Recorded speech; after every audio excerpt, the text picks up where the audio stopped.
ರಾಮನಗರ ಜಿಲ್ಲೆ ತೆಗೆದಾಕ್ಬಿಟ್ಟು ಅದನ್ನ ಬೆಂಗಳೂರು ದಕ್ಷಿಣ ಅಂತ ಮಾಡ್ಬಿಟ್ರು. ಅಲ್ಲೇ ಇದೆ, ಅದನ್ನ ತಳ್ಳಿದ್ರ ಮೂಲೆ ಒಳಕ್ಕೆ ಅಷ್ಟೇ, ಮೂಲೆ ಒಳಗೆ ತಳ್ಳಿದೆ ಅಷ್ಟೇ. ಬೆಂಗಳೂರು ಜಿಲ್ಲೆ ಮತ್ತೆ ಯಾಕೆ ಬೆಂಗಳೂರು ದಕ್ಷಿಣ ಯಾಕಂತೀರಾ? ರಾಮನಗರ ಎಲ್ಲ ಸೇರಿ ಬೆಂಗಳೂರು ಜಿಲ್ಲೆ ಅಂತಿತ್ತು. ಅಲ್ಲ, ಬೆಂಗಳೂರು ದಕ್ಷಿಣ ಯಾಕೆ ಇಕ್ಕಿದ್ರಿ? ಅದ್ರ ರಾಮನಗರ ಜಿಲ್ಲೆ ಅಂತ ಇದ್ದಿದ್ದು, ರಾಮನಗರ ತಾಲೂಕ್ ಅಂತ ಅಲ್ಲ ಇದ್ದಿದ್ದು, ರಾಮನಗರ ಜಿಲ್ಲೆ ಇದೆಯಾ? ಈಗಲೂ ಅಲ್ಲೇ ಇದೆ. ಇಲ್ಲ, ರಾಮನಗರ ಜಿಲ್ಲೆ ಇದೆಯಾ? ನಾನ್ ಕೇಳಿದ್ದು ರಾಮನಗರ ಜಿಲ್ಲೆ ಇದೆಯಾ? ಸಭಾಧ್ಯಕ್ಷರೇ, ಈಗ ಅವರೇ ಇನ್ಚಾರ್ಜ್, ಬೆಂಗಳೂರು ಅವರಿದಾಗೆ ತೆಗೆದಿದ್ದು.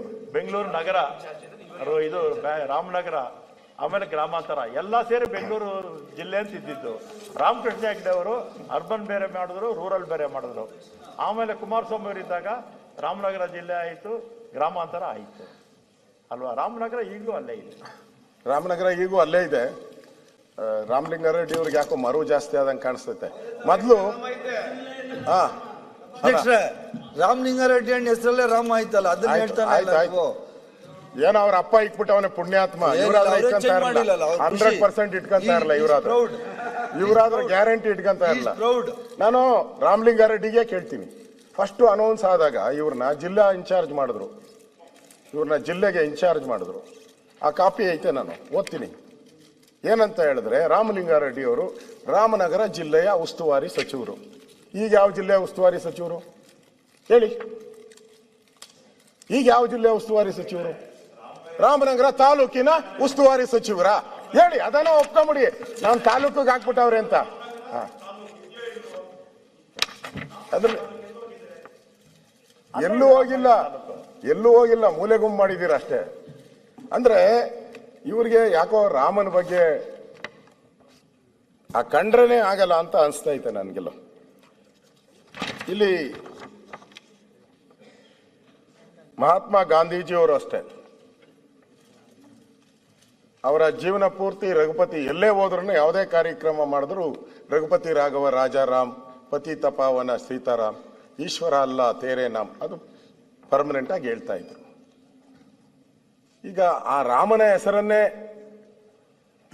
ಯಾಕೆ ನಿಮಗೆ ದ್ವೇಷ ಅಂತ? ರಾಮ ಈ ದೇಶದ ಆದರ್ಶ ಪುರುಷ, ಕೊಟ್ಟ ಮಾತಿಗೆ ತಪ್ಪದೇ ಇರುವಂತವನು. ಕಾಡಲ್ಲಿ ಹೋದಾಗ ಆ ಒಬ್ಬ ಹೆಣ್ಣುಮಗಳು ಕಚ್ಚಿ ಹಣ್ಣನ್ನ, ಎಂಜಲ್ ಹಣ್ಣನ್ನು ಕೊಟ್ಟರು ಭಕ್ತಿಯಿಂದ ಅದನ್ನ ತೆಗೆದುಕೊಂಡಂತವನು ರಾಮ. ಶಬರಿಗೆ ಇಲ್ಲಿ ಆ ರಾಮನ ವಿರುದ್ಧನೇ ಕೂಡ ಒಂದು ದ್ವೇಷದ ಭಾವನೆಯನ್ನ ನೀವು ಮಾಡ್ತಾ ಇದ್ದೀರಾ. ನನ್ಗನ್ಸ್ತೈತೆ ಕೇಂದ್ರ ಸರ್ಕಾರದ ಮೇಲೆ ಪದೇ ಪದೇ ಪದೇ ಪದೇ ಯಾವುದೇ ರಾಜ್ಯಗಳನ್ನ ನಾನು ನೋಡಿಲ್ಲ. ಇದುವರೆಗೂ 18 ನಿರ್ಣಯಗಳನ್ನ ಮಂಡಿಸಿದ್ದಾರೆ. 18 ನಿರ್ಣಯಗಳು. ಇನ್ನು ಒಂದು 19ನೇ ನಿರ್ಣಯನೂ ಕೂಡ ನಾಳೆ ನಾಡ್ದು ಮಂಡಿಸಕ್ ಹೋಗ್ತಾ ಇದ್ದೀರ. ಕಾಲ್ ಕೆರೆದು ಜಗಳಕ್ಕೆ ಹೋಗ್ತಾ ಇದ್ದೀರ. ಅವಶ್ಯಕತೆ ಇದೆಯಾ? ರಾಜ್ಯದ ಅಭಿವೃದ್ಧಿಗೆ ಕೇಂದ್ರ ಮತ್ತು ರಾಜ್ಯ ಸರ್ಕಾರಗಳು ಒಟ್ಟೊಟ್ಟಿಗೆ ಕೆಲಸ ಮಾಡಿದಾಗ ಮಾತ್ರ ರಾಜ್ಯದ ಅಭಿವೃದ್ಧಿ ಆಗ್ತೈತೆ. ಹಿಂದೆ SM ಕೃಷ್ಣ ಅವರಿದ್ರು, ಅವರು ಕಾಂಗ್ರೆಸ್ಸಿನ ಪ್ರಭಾವಿ ನಾಯಕರು. ಪರಮೇಶ್ವರ ಬಹಳ ಅವ್ರ ಜೊತೆ ಇದ್ದವರು, SM ಕೃಷ್ಣ ಅವ್ರ ಜೊತೆ. ಎಂದಾದರೂ ದ್ವೇಷ ಮಾಡ್ಕೊಂಡಿದ್ದೀರ? ಮೆಟ್ರೋ ಬಂತು ಅವರ ಕಾಲದಲ್ಲೇ, ಅಟಲ್ ಬಿಹಾರಿ ವಾಜಪೇಯಿ ಇದ್ದಾಗ. ಇಂಟರ್ನ್ಯಾಷನಲ್ ಏರ್ಪೋರ್ಟ್ ಬಂತು.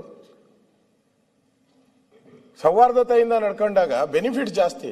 ಕಾಲ್ ಕೆರೆದು ಜಗಳ ಆಡೋದ್ರಿಂದ ನಿಮ್ಗೇನು ಆಗಲ್ಲ ಅಂತ ಅನ್ಸುತ್ತೆ. ಅಧ್ಯಕ್ಷರೇ, ಇವತ್ತು ತಾವು ತಮ್ಮ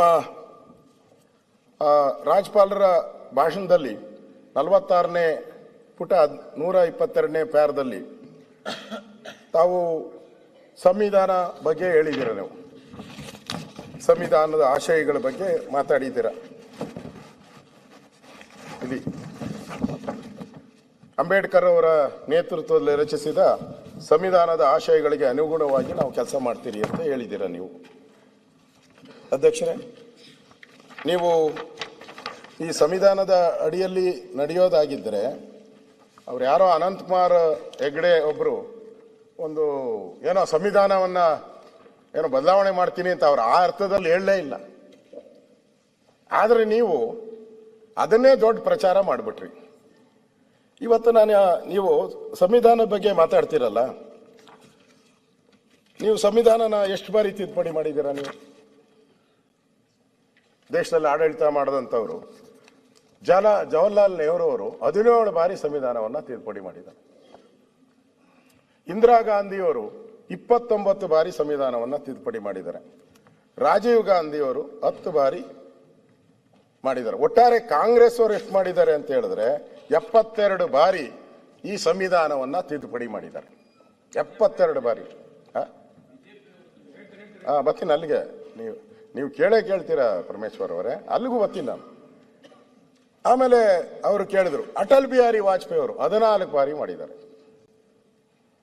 ನರೇಂದ್ರ ಮೋದಿ ಅವರು 8 ಬಾರಿ ಮಾಡಿದ್ದಾರೆ. ಅಂದ್ರೆ ನೀವು 72 ಬಾರಿ ಮಾಡಿದವರು, ನೀವು ಸಂವಿಧಾನವನ್ನ 72 ಬಾರಿ ತಿದ್ದುಪಡಿ ಮಾಡಿದವರು. ಶಾಬಾನು ಪ್ರಕರಣದ ಎಷ್ಟು ವರ್ಷನ ಆಗ್ಲಿ,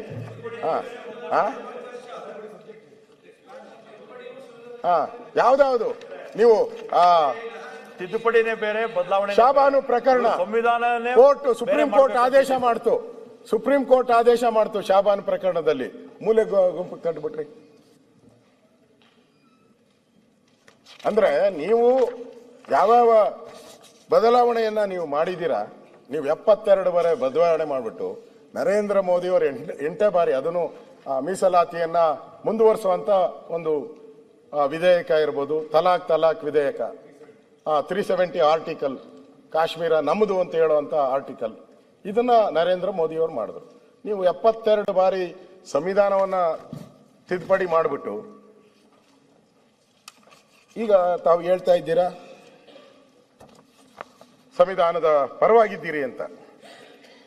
ನಾನು ಸಣ್ಣ 2 ಉದಾಹರಣೆಗಳನ್ನು ಕೊಡ್ತೀನಿ ಅಧ್ಯಕ್ಷರೇ. ತಾವು ಸ್ವತಃ ಪರಮೇಶ್ವರ್ ಅವರು, ಪ್ರಧಾನಿ ಜವಾಹರ್ಲಾಲ್ ನೆಹರು ಅವರು ರೆಕಾರ್ಡಲ್ಲಿ ಬಂದಿರೋದು ಹೇಳ್ತಾ ಇದ್ದೀನಿ. ಭಾರತೀಯರಿಗೆ ಎಲ್ಲದರಲ್ಲೂ ದೇವರನ್ನ ಕಾಣುವ ಅಭ್ಯಾಸವಿದೆ.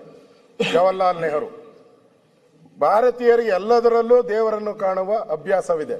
ನೀವು ಸಂವಿಧಾನವನ್ನು ಕೊಲ್ಲಬೇಕಾದರೆ ಅದನ್ನು ಪರಮ ಪವಿತ್ರವಾಗಿ ಮಾಡಿ. ಆದರೆ ಸಂವಿಧಾನವು ನಿರಂತರವಾಗಿರಬೇಕೆಂದರೆ ಅದನ್ನು ಯಾವಾಗಲೂ ನಾವು ಬದಲಾಯಿಸುತ್ತಿರಬೇಕು ಅಂತ ಸನ್ಮಾನ್ಯ ಗೌರವಾನ್ವಿತ ಜವಾಹರ್ಲಾಲ್ ನೆಹರು ಹೇಳಿರೋದು ಒಂದು ಕೋಟು. ಬಹುಶಃ ಬಾಬಾ ಸಾಹೇಬರು ಬದುಕಿದ್ದಾಗೆ ಕಾಂಗ್ರೆಸ್ ಅವರು ಅವರಿಗೆ ಗೌರವ ಕೊಟ್ಟಿದ್ದಾರೆ. ಕಾಂಗ್ರೆಸ್ ಅವರು ಬದುಕಿದ್ರು ಆಗ, ಈ ಸಂವಿಧಾನ ತಿದ್ದುಪಡಿ ಆದಾಗ. ಆಗ ಬಾಬಾ ಸಾಹೇಬ್ ಅಂಬೇಡ್ಕರ್ ಅವರು ಹೇಳ್ತಾರೆ, ನನ್ನ ಹತ್ರ ಪುಸ್ತಕನೂ ತಂದಿದ್ದೀನಿ, ಅಲ್ಲಿ ತೋರಿಸ್ತೀನಿ ನಿಮ್ಗೆ. ಒಮ್ಮೆ ಹೇಳ್ತಾರೆ, ನಿಮ್ಗೆ ಅದು ಓದಿದ್ದೀರಾ ಅಂತ, ನಾನೇ ಸಂವಿಧಾನವನ್ನು ಸುಟ್ಟು ಬಿಡುತ್ತೇನೆ. ಅಂಬೇಡ್ಕರ್ ಒಂದ್ಸರಿ ಹೇಳಿದ್ದಾರೆ. ಇದೆಲ್ಲ ಆದಾಗ ಮನಸ್ಸಿಗೆ ನೋವಾಗಿ ನಾನೇ ಸಂವಿಧಾನವನ್ನು ಸುಟ್ಟಾಕ್ಬಿಡ್ತೀನಿ ಅಂತ ಹೇಳಿದ್ದಾರೆ. ಅದಾದ್ಮೇಲೆ 1955 ಮಾರ್ಚ್ 15ರಂದು ಸಂಸತ್ತಲ್ಲಿ ಕಲಾಪ ನಡೀತದೆ. ಅದರಲ್ಲಿ ಡಾಕ್ಟರ್ ಅನೂಪ್ ಸಿಂಗ್ ಇದನ್ನ ಪ್ರಶ್ನೆ ಮಾಡ್ತಾರೆ. ಡಾಕ್ಟರ್ ಅಂಬೇಡ್ಕರ್ ಅವರಿಗೆ ಪ್ರಶ್ನೆ ಮಾಡ್ತಾರೆ, ನೀವು ಸಂವಿಧಾನನೇ ಸುಟ್ಟಾಕ್ತೀನಿ ಅಂದ್ರಲ್ಲ. ಅವಾಗ ಅವ್ರು ಹೇಳ್ತಾರೆ, ತಾವು ಆಗ ತರಾತುರಿಯಲ್ಲಿ ನಾನು ಅದರ ಕಾರಣವನ್ನು ತಿಳಿಸಿರಲಿಲ್ಲ. ತರಾತುರಿ ಇತ್ತು, ಅದಕ್ಕೆ ಕಾರಣ ನಾನು ತಿಳಿಸಿರಲಿಲ್ಲ. ಈಗ ಇವರು ಕೇಳಿರುವರೆಂದು ನನಗೆ ಅವಕಾಶ ಸಿಕ್ಕಿದೆ, ಆಪರ್ಚುನಿಟಿ ಇದೆ.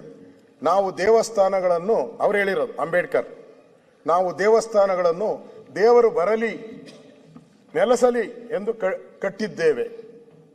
ಆದರೆ ದೇವರನ್ನು ಪ್ರತಿಷ್ಠಾಪಿಸುವ ಮೊದಲೇ ಪಿಚಾಚಿಗಳು ಒಕ್ಕರಿಸಿ ಕೂತಾಗ ದೇವಸ್ಥಾನವನ್ನು ಕೆಡವದೆ ಮತ್ತೇನು ಮಾಡಲು ಸಾಧ್ಯ? ಅಂಬೇಡ್ಕರ್. ನಮಗೆ ಅಸುರ ಶಕ್ತಿಗಳು ಕೂರುವುದು ಬೇಕಿಲ್ಲ, ದೇವರು ಬಂದು ನೆಲೆಸಬೇಕೆಂಬುದು ನಮ್ಮಿಚ್ಛೆ. ಅದೇ ಕಾರಣಕ್ಕೆ ನಾನು ಸಂವಿಧಾನವನ್ನು ಸುಡುತ್ತೇನೆ ಎಂದು ಹೇಳಿದ್ದೆ ಅಂತ ಹೇಳಿ ಅಂಬೇಡ್ಕರ್ ಅವರು ಹೇಳಿದ್ದಾರೆ.